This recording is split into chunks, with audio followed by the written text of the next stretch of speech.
Oh,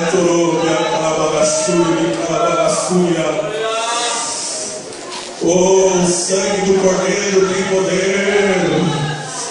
Eu não sei como é que você entrou aqui, mas o sangue do Cordeiro tem poder. Eu não sei como é que você entrou na casa do Senhor, mas a palavra para você é essa: o sangue do Cordeiro tem poder. Eu não sei como o teu ministério entrou aqui, mas o sangue do Cordeiro tem poder.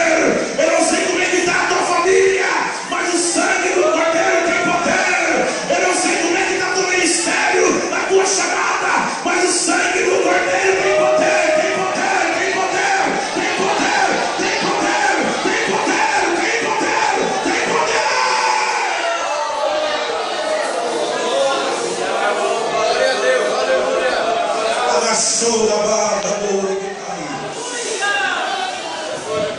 Deus falou para o povo, para Moisés, disse: Moisés, eu vou ferir o Egito,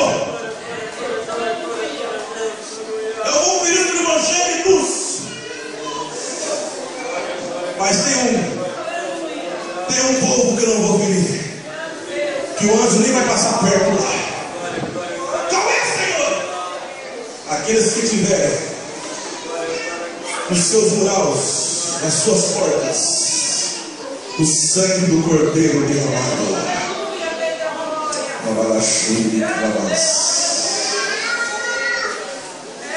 Parece que é uma profecia, pastor Marcos.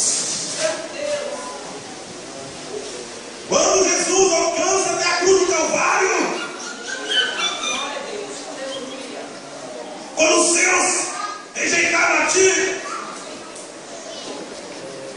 muitos abandonaram, muitos deixaram sozinhos. Enquanto no momento da aflição diz: Senhor, se for possível, faça de mim este cálice. Quando ele ficou angustiado, ele sabia qual era a cruz, pela minha vida e pela sua vida.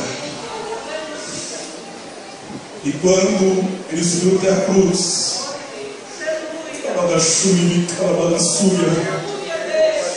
enquanto Jesus dizia: crucifica-o, crucifica-o,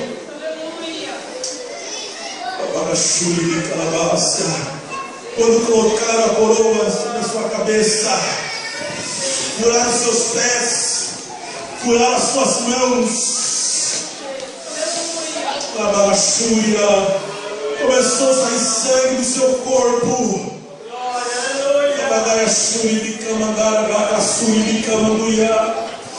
E diz: está consumado.